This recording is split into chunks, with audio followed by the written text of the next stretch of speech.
Les opérations de sauvetage se poursuivent en Espagne après les gigantesques crues soudaines qui ont fait une centaine de morts et ravagé de nombreuses communes dans l'est et le sud du pays. Washington affirme que l'aide humanitaire à Gaza apportée par Israël n'est pas suffisante. De nouvelles discussions ont commencé pour un cessez-le-feu dans l'enclave palestinienne et au Liban. Le bilan du bombardement russe sur un immeuble à Kharkiv s'est alourdi à 3 morts et 35 blessés. L'armée russe a par ailleurs revendiqué la prise d'un nouveau village dans la région de Donetsk. Kamala Harris et Donald Trump se sont rendus dans plusieurs États clés, à moins d'une semaine d'une élection présidentielle américaine qui s'annonce historiquement serrée. La présidente géorgienne refuse de comparaître dans l'enquête sur des fraudes électorales présumées à l'encontre du parti au pouvoir.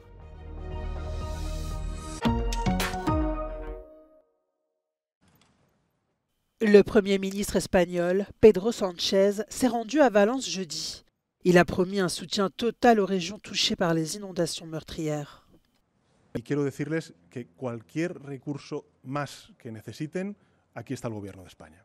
Lo dije ayer en mi comparecencia, no vamos a dejar solos a los valencianos y a las valencianas, vamos a estar con vosotros y con vosotras todo el tiempo que haga falta, con todos los recursos y con todos los medios posibles. La prioridad ahora mismo, es evidente, es encontrar a las víctimas, a los desaparecidos, para aplacar la ansiedad y la angustia que puedan estar sufriendo las familias.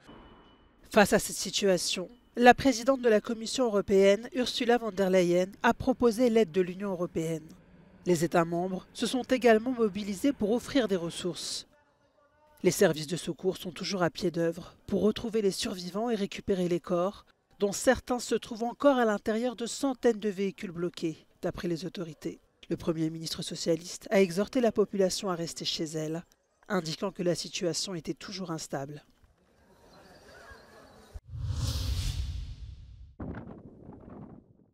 Des frappes israéliennes auraient touché la ville de Baalbek dans l'est du Liban, quelques heures seulement après que l'armée israélienne a lancé un avis d'évacuation pour les habitants de la ville. L'ancien complexe de temples romains de la ville, inscrit au patrimoine mondial de l'UNESCO, a été inclus dans l'avis d'évacuation, ainsi que les environs de Baalbek et les principales routes menant à la vallée de la Beka au Liban. Le gouverneur de Baalbek a exhorté les habitants à ne pas chercher refuge dans les ruines romaines de la ville. Les civils ont évacué Baalbek en masse, les images montrant une circulation intense sur les routes à la sortie de la ville. Israël affirme avoir visé des dépôts de carburant pour stopper les mouvements d'armes et d'artillerie en provenance d'Iran, sans fournir de preuves de cette activité. Le conflit est entré dans une nouvelle phase le mois dernier lorsque les forces terrestres israéliennes ont envahi le sud du Liban. Selon les estimations du gouvernement, environ 1,2 million de Libanais ont été déplacés par le conflit.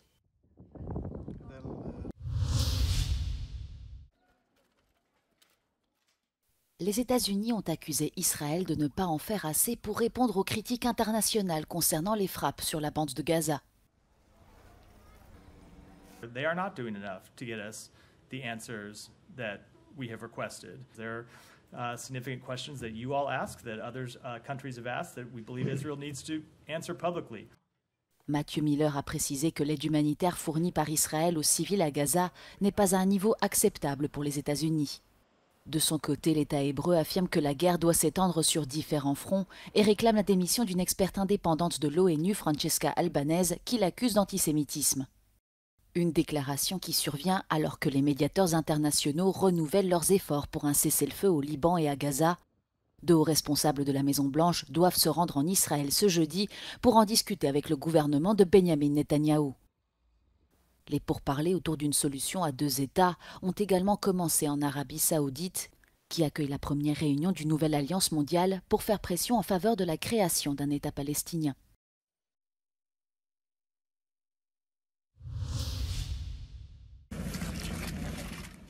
Cette femme prise en charge par les secours fait partie des 35 personnes blessées dans un bombardement russe mercredi soir à Kharkiv.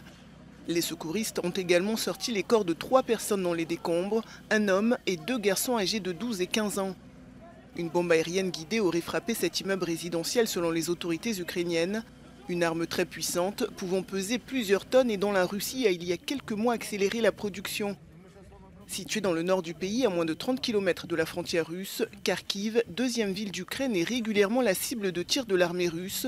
Une armée qui poursuit sa progression et qui a revendiqué ce jeudi la prise d'un nouveau village, Yasna Poliana, situé dans la région de Donetsk, dans l'est de l'Ukraine. Selon l'état-major ukrainien, 145 combats entre Russes et Ukrainiens seraient en cours à Donetsk. Face à l'avancée russe et la possible implication de soldats nord-coréens, les États-Unis et la Corée du Sud ont demandé à la Corée du Nord de retirer ses troupes présentes en Russie. Selon Washington, environ 10 000 soldats nord-coréens seraient présents sur le sol russe.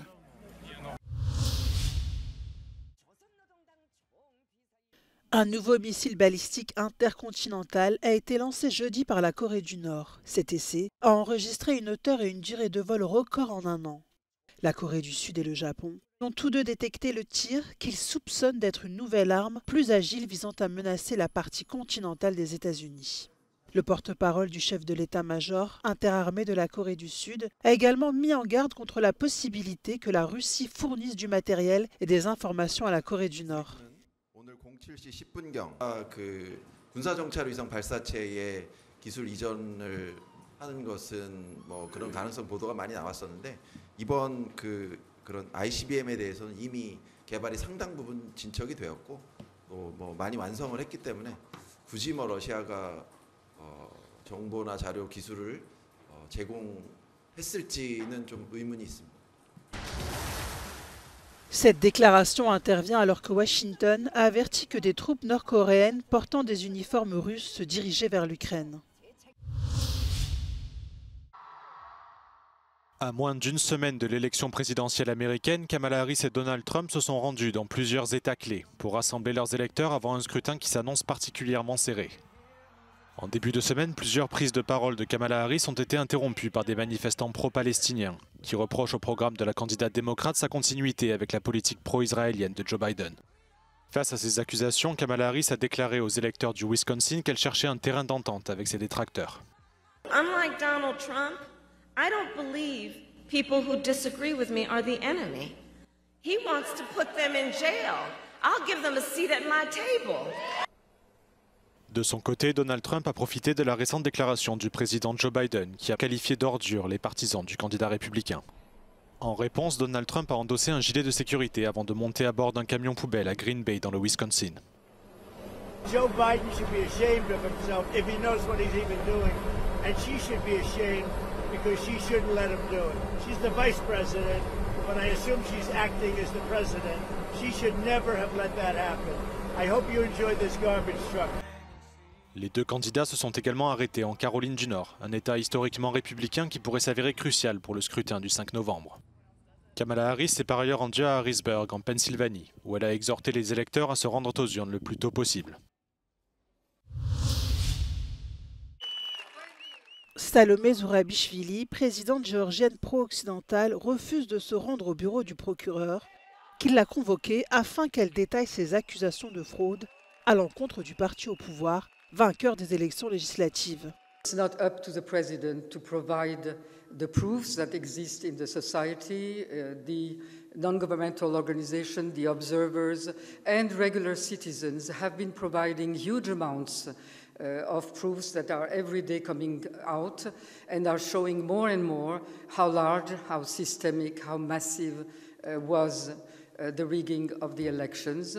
Cette annonce intervient quelques jours après la tenue du scrutin qui, selon l'opposition, a été entaché d'irrégularités. L'Union européenne avait demandé à Tbilissi d'ouvrir des enquêtes sur ces allégations de fraude électorale. Lors d'une conférence de presse, le président ukrainien Volodymyr Zelensky a ironisé sur une victoire de la Russie en Géorgie. Selon lui, Moscou fera la même chose en Moldavie si l'Occident n'agit pas.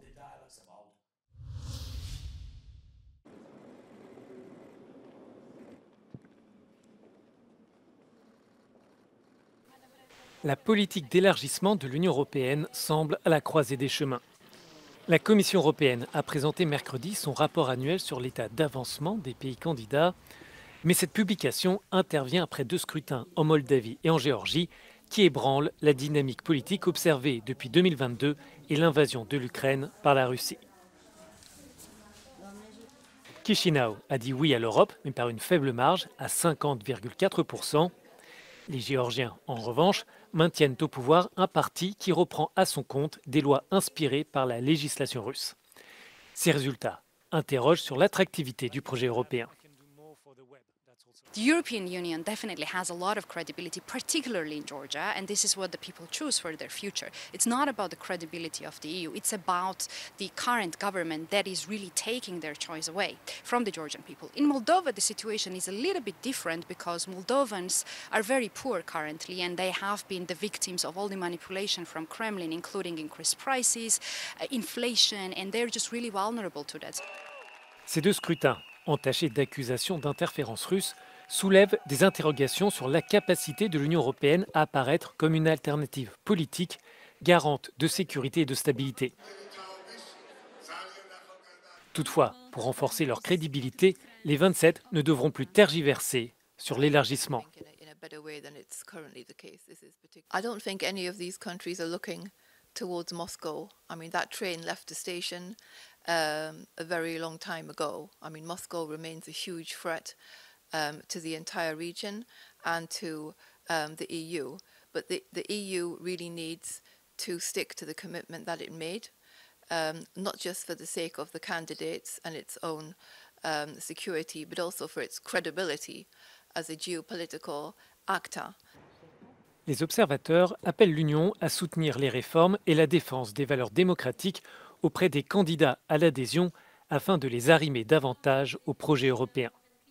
Or, en cas de réponse européenne insuffisante, le risque serait de voir la Russie renforcer son influence sur ces territoires.